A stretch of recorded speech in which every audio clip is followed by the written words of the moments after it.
बात की आवश्यकता है। तीसरी एक शिकायत है मनरेगा विभाग से महोदय। मनरेगा विभाग से हमारी यह शिकायत है कि मनरेगा विभाग हम मजदूरों के लिए है, जहां पे गारंटी होती है कि आपको इतने दिन का काम मिलेगा, लेकिन महोदय मनरेगा में अभी भी मजदूरी की राशियां बहुत बची रह जाती हैं। लोग काम करने के लिए यहां से पलायन होते हैं, लेकिन उन्हें काम यहां नहीं मिल पाता, जिसकी मजदूरों की काफी अपेक्षाएं हैं कि वो भी उन्हें भी काम मिले। महोदय पोखर खुदाई जाती है, पौधे लगाए जाते हैं, मनरेगा से पौधे मिलते हैं, लेकिन उनके लिए कांटे की तार और पोल नहीं मिलता।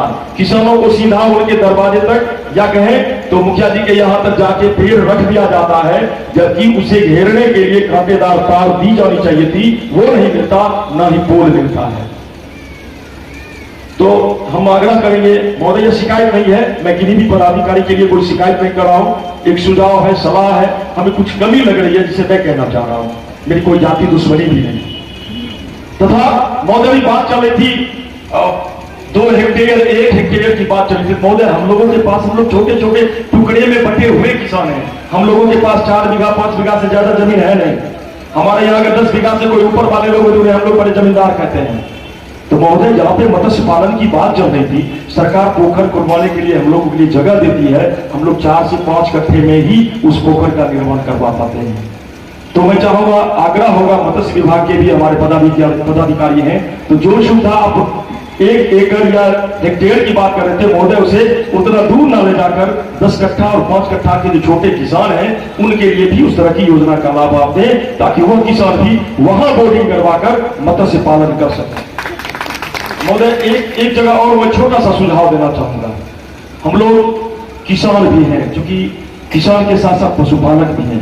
किसान से केवल किसान अगर बन के रहेगा तो वह जीवन यापन नहीं कर पाएगा, उसके लिए पशुपालन आवश्यक है। हम लोग पशुपालक भी हैं महोदय। स्थिति यह होती है कि हम लोग 1 लाख 1.5 लाख की गाय खरीद कर लाते हैं, चारा भी खिलाते हैं, और बीमारी की तो ज्ञान हम लोगों को है नहीं, अलग अलग प्रकार की बीमारियां होती हैं, वो पूंजी हमारा डूब जाता है तब जब वह समय से न तो गाभिन हो पाती है, न बच्चा देती है, और किसी बीमारी से ग्रस्त होकर वह मर जाती है। महोदय मैं निवेदन करूंगा कि हमारे यहाँ अस्पताल सुदूर अलग जगह पे बनी हुई है, और उसकी इस प्रकार से देख रेख हो, या वहां से चिकित्सक की इस प्रकार की बहाली या व्यवस्था की जाए कि प्रत्येक पंचायत में वो चिकित्सक घूमे, न कि बीच में घूमने वाले कोई डॉक्टर जो झोला लेके हम किसानों के बीच पहुंचते हैं। एक छोटी सी बीमारी में भी उस किसान के साथ, एक तो उसका मवेशी बीमार है, परेशान रहता है, उसके बाद उसके जेब से रोज 1000 2000 5000 करके रुपए लगता है और वह तंग हो जाता है। महोदय मैं आकृष्ट ध्यान आपका करना चाहूंगा कि अगर हो सके तो वहां से चिकित्सकों को प्रत्येक पंचायत तक भेजने की थोड़ी सी बात की जाए, जो हम किसानों को भी सहूलियत हो, तथा समय से उनका बीमा प्रत्येक, जिस प्रकार से गणना हुई थी, जनगणना की गई थी, कान में एक बलिया टाइप का लगा था जो जनगणना के आधार से लगा था।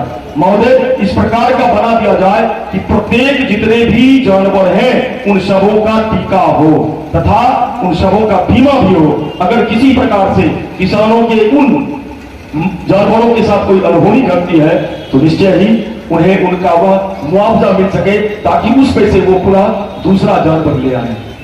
तथा महोदय मैं मनरेगा विभाग से एक और बात रखना चाहूंगा कि एक मनरेगा शेड की आई थी, जो पशु शेड के निर्माण की बात हो रही थी, फिलहाल वो बिल्कुल बंद पड़ी हुई है। इस योजना को शुरू रखा जाए, ताकि किसान जो अपने जानवरों की व्यवस्था के लिए जो शेड बनवाते थे उसको सुचारू रूप से चलाएं। और गौरवान्वित भी होता हूं कि आदरणीय वीडियो साहब हमारे ऐसे मिले हैं, जहां काफी हर्ष होता है कि बीच बीच में इन्होंने अपने बौद्धिक से हम लोगों के अंदर एक ऊर्जा का स्रोत जगाया है, और पुनः इन्होंने यह बताया है कि मैं ही नहीं, आपको भी अपने दम पर चलना है। बहुत बहुत धन्यवाद।